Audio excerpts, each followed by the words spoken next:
Hello friends, कैसे हैं आप सब। आई होप आप सब अच्छे होंगे। फ्रेंड्स, आज का जो टॉपिक है वो बहुत ही ज़्यादा इम्पॉर्टेंट है कि नवग्रह अनुकूल कैसे करें। हमारे शरीर को ये नवग्रह जो है संतुलित करते रहते हैं। नवग्रह, हमारा जो शरीर है, भौतिक शरीर जो है, ये नवग्रह के कंट्रोल में रहता है। ये नवग्रह अपने अकॉर्डिंग शरीर को कंट्रोल करते रहते हैं। इन नवग्रह का हमारे शरीर पर पूर्ण आधिपत्य है। हमारे प्रारब्ध में जितना लिखा है हम उतना ही कर सकते हैं। 75% हमारा जीवन जो है वो प्रारब्ध के अधीन है। जन्म लेते ही वो डिसाइड हो जाता है कि ज़िंदगी में ये घटनाएं घटित होने वाली है, ये ऐसा होने वाला है। 30% कर्म हमारे हाथ में है, 70% प्रारब्ध के हाथ में है। हम अपने कर्मों को सुधार करके ग्रहों के खराब प्रभाव से अपने आप को बच सकते हैं। और अगर हम अपने कर्मों को सुधार लें तो अच्छे ग्रह जो हैं वो और भी अच्छा फल देने लग जाते हैं। और जन्म कुंडली में जो खराब ग्रह हैं उनमें न्यूनता आती है। वो अपना जो बैड इफेक्ट देने वाले देते हैं, लेकिन उस रेंज का नहीं दे पाते हैं।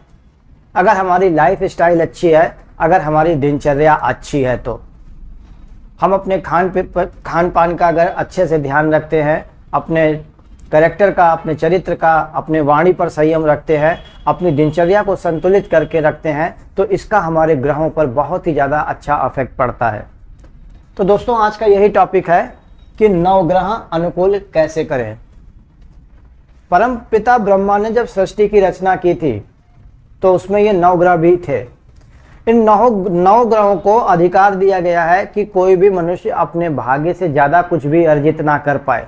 ये कंट्रोल करते हैं कि कितना देना है और कितना छीनना है। आप भाग्य से ही सब पाते हो, सिर्फ कर्म से ही आप नहीं पा सकते। भाग्य की उसमें बहुत बड़ी भूमिका होती है। तो देखिए दोस्तों कि नवग्रह अनुकूल कैसे करें। तो उसमें सबसे पहला पार्ट जो है, सूर्य जो है वो पिता का प्रतिनिधित्व करता है। चंद्रमा जो है वो माता का प्रतिनिधित्व करता है। जो सूर्य ग्रह है वो आत्मा का भी कारक है। सूर्य ग्रह आत्मा का कारक है और चंद्र ग्रह जो है ये माता का कारक है। ये जन्म कुंडली में अगर सूर्य और चंद्र स्ट्रांग है तो कोई भी ग्रह कुछ भी हो, आपकी कुंडली अगर में सूर्य और चंद्र ग्रह ये दो ग्रह बलवान है तो हर कुंडली के ग्रह के दोषों को ये दोनों हर लेने में समर्थ है। सूर्य आत्मा का कारक है। सूर्य अपना आत्म तेज है और चंद्रमा मन भी है। मन अगर शांत है और आत्मा अगर आपकी मलिन नहीं है तो आपका सूर्य और चंद्र दोनों अच्छे हैं। और अगर आपका शरीर और मन दोनों अच्छा है, आत्मा और मन दोनों अच्छा है, तो कुंडली में और भी ग्रह अगर खराब है तो उनका कोई खास अफेक्ट नहीं पड़ता है। उनके दोषों को ये हर लेते हैं। तो अगर हम माता पिता की सेवा करते हैं, उनके चरण स्पर्श करते हैं, तो उससे हमारे सूर्य और चंद्र ये दोनों ग्रह बलवान होने लग जाते हैं। और बलवान होने से हमारी कुंडली के बहुत सारे दोष अपने आप ये हर लेते हैं। अगर हम इनका अनादर करते हैं अकारण अनादर करते हैं तो इससे हमारे ये जो ग्रह हैं ये खराब फल देने लग जाते हैं। अगर कुंडली में अच्छे भी भाव में बैठे हैं तब भी इनके जो अफेक्ट होते हैं वो खराब होने लग जाते हैं। और सूर्य अगर गड़बड़ हो गया, सूर्य आत्मा का कारक है, सूर्य गड़बड़ हो गया तो कोई भी ग्रह कितनी भी अच्छी पोजीशन में है उसका कोई भी अफेक्ट नहीं होता है। तो इसलिए दोस्तों, सूर्य और चंद्र का तो आपको सबसे ज़्यादा ध्यान रखना है। फिर इसके बाद होता है बुद्धि का भी कारक है। बुद्ध को बलवान करने के लिए आप सुबह सुबह उठिए, सबसे पहले माता पिता के चरण स्पर्श करिए, फिर उसके बाद दांत साफ रखिए। दांत साफ रख करके नंगे पैर हरी घास पर चलें। हरी घास, जो हरा रंग होता है वो बुद्ध का कारक होता है। जितनी भी हरी वनस्पतियां हैं वो सारी बुद्ध का कारक है। और बुद्ध जो है कन्या का, बहन का, बुआ का, इनका भी प्रतिनिधित्व बुद्ध ग्रह करता है। इसलिए कन्या, बहन और बुआ का कभी अपमान न करें। उन्हें कुछ न कुछ गिफ्ट या कुछ न कुछ उपहार देते रहिए, उन्हें खुश रखिए। उनको खुश और संतुष्ट रखने से आपका जो बुध ग्रह है वो अगर नीच का भी है, कमजोर भी है और या बुरे फल दे रहा है तो वो भी अच्छा फल देने लग जाएगा। इसके बाद दोस्तों बात करते हैं शुक्र का। शुक्र जो है पत्नी जो है ये शुक्र ग्रह का कारक है। अगर जन्म कुंडली में शुक्र पीड़ित है या शुक्र ग्रह खराब फल दे रहा है तो उसके लिए आप कभी भी पत्नी का अनादर मत करें, उन्हें कोई ना कोई गिफ्ट ला करके दीजिए। अपशब्दों का प्रयोग बिल्कुल मत करिए। कोई भी बात कहनी है तो उसको सहज लफ्जों में कहिए कि अपशब्दों का प्रयोग बिल्कुल मत करिए। अगर अपशब्द का प्रयोग करते हैं तो शुक्र ग्रह ये जो है खराब रिजल्ट देने लग जाएगा। इसके बाद जो है मंगल ग्रह। मंगल जो है उत्साह का, ऊर्जा का कारक है। उत्साह और ऊर्जा का कारक है। इसके लिए बहुत सारे योगासन और कसरत हैं। ये उत्साह जिससे बढ़ता है, जैसे अग्निसार क्रिया है, इससे सूर्य भी बढ़ता है और मंगल भी बढ़ता है। सूर्य ग्रह और मंगल ग्रह ये दोनों अग्निसार क्रिया से बलवान होने लग जाते हैं। पीछे मैंने वीडियो में अग्निसार क्रिया का दिया हुआ है। तो योगासन और कसरत अगर आप सुबह रोज करते हैं, अपनी दिनचर्या में शामिल करते हैं, तो इससे आपका मंगल ग्रह बलवान होने लग जाएगा, मंगल ग्रह स्ट्रांग होने लगेगा।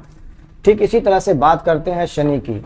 ये बहुत ही पावरफुल ग्रह है। ये आपके पास हो सकता है बहुत सारा पैसा हो, लेकिन आप अगर उसका मिस यूज कर रहे हैं, शराब में, मांस में, पशुओं की हत्या कर रहे हैं, मांस मदिरा अंडे खा रहे हैं, तो ये शनि नाराज हो जाएगा, आपको तुरंत दंड देगा। पशुओं को मार के खा रहे हो, आप किसी के साथ किसी का जो है गलत कर रहे हो, वो सारी चीज पूरे न्यायाधीश हैं, ये सब देखा करते हैं। इनकी दृष्टि में सारा सब कुछ है। गलत कर रहे हो किसी के साथ तो वो सारा सब कुछ जो है इनके कंट्रोल में आता है। ये तो ये खराब रिजल्ट देने लगेंगे। और शनि से तो ये सारे ग्रह घबराते हैं। शनि के रास्ते में कोई भी आ नहीं सकता बीच में। शनि ग्रह जो है बहुत ही स्ट्रांग है ये। तो शनि ग्रह को मजबूत अगर आपको करना है तो शराब, मांस, मदिरा, अंडा, मछली, इन सब से दूर रहिए। पशुओं की हत्या मत करिए। चाचा ताऊ का अपमान ना करें और बल्कि उनको कोई गिफ्ट करें जिससे कि शनि बलवान हो। ये सब अपनी दिनचर्या में शामिल कर लीजिए दोस्तों। तो इसको दिनचर्या में जब आप शामिल कर लेंगे तो आपके ग्रह अपने आप जो है खराब रिजल्ट भी दे रहे हैं तो वो धीमे धीमे उनका जो खराब रिजल्ट है वो कम होने लग जाएगा।